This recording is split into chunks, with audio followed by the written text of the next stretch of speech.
1인 내놔 긴장했다 끝판대장 We are bulletproof We are bulletproof Bulletproof 이름은 정국 스킬은 전국 학교 대신 연습실에서 밤새 춤을 추고 노래 불러내 너희가 놀 때 난 꿈을 집도 하며 참아가며 매일 밤새 볼펜을 잡네 아침 해가 뜨는 뒤에 난 눈을 감네 이젠 잣대와 많은 반대 속에서 부숴버리는 나의 한계 그에 반해 재수족해 회사에 컨택된 속칭 노래 못해 래퍼를 당한 너희에게 래퍼라는 타이틀을 쌓지 Everywhere I go Everything I do 나 보여줄게 칼을 갈아왔던 만큼 날 무시하던 많은 사람들 이젠 oh oh oh oh oh oh We shout it out 나같이 해봤다면 돌을 던져 We go hard 우린 겁이 없어 Click click bang bang We're just singing like Click click bang bang We're just singing like 나같이 해봤다면 돌을 던져 We go hard 우린 겁이 없어 Click click bang bang We just singing like Click click bang bang We just singing like 1인 내놔 긴장했다 끝판대장 We are bulletproof We are bulletproof Bulletproof 아직 아무것도 없지 Still young, sick and rapper man Yeah, I don't know, that's nothing 고 믿어 하지만 이제 필요 없어졌지 넌 아직도 아마추어 난 메이저 축구를 계속 깨워 Rap monster 말처럼 그물같이 무슨 비트는 간에 난 싹 집어 삼켜 진실한 이름값 얘들아 이리 와 하나 아이돌의 반전 하하 힙 무신분이 형들은 불가능하다 해지 boy 똑똑히 봐 이거를 파서버려 마치 표치고 안 파서보 다 이제 되니 boy Everywhere I go Everything I do 나 보여줄게 칼을 갈아왔던 만큼 날 무시하던 많은 사람들 이젠 oh oh oh oh oh oh We shout it out 나같이 해봤다면 돌을 던져 We go hard 우린 겁이 없어 Click click bang bang We're just singing like Click click bang bang We're just singing like 나같이 해봤다면 돌을 던져 We go hard 우린 겁이 없어 Click click bang bang We just singing like Click click bang bang We just singing like 1인 내놔 긴장했다 끝판대장 We are bulletproof We are bulletproof Bulletproof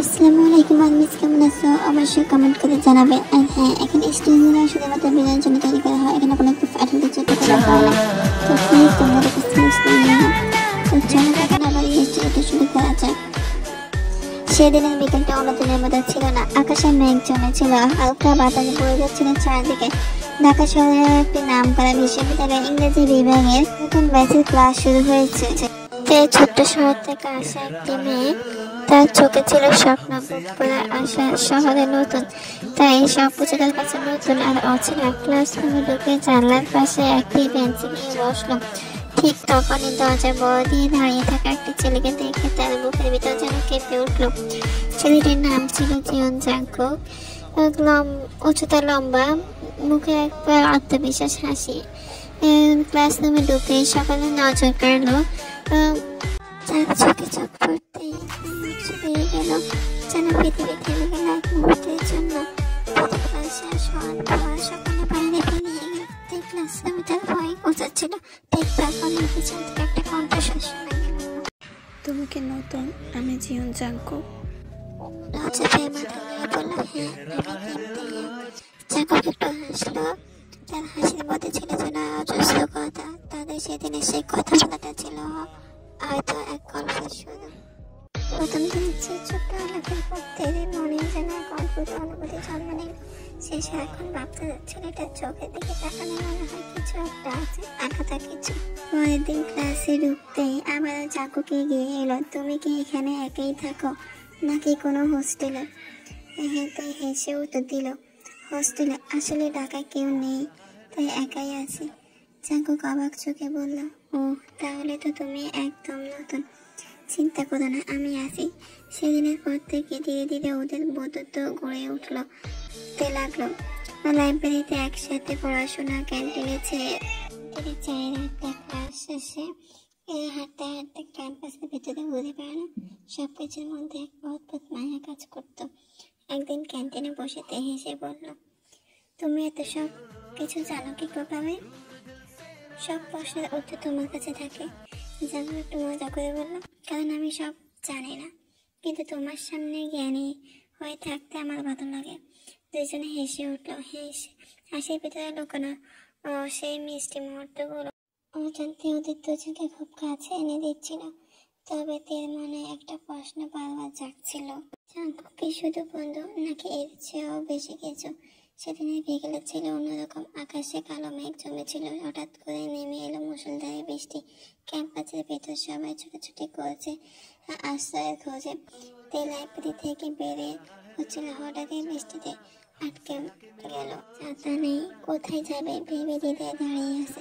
ঠিক তখনই পেছন থেকে পরিচিত কণ্ঠস্বর, আরে এভাবে ভিজে যাবে তো, এসো আমার সাথে এসো।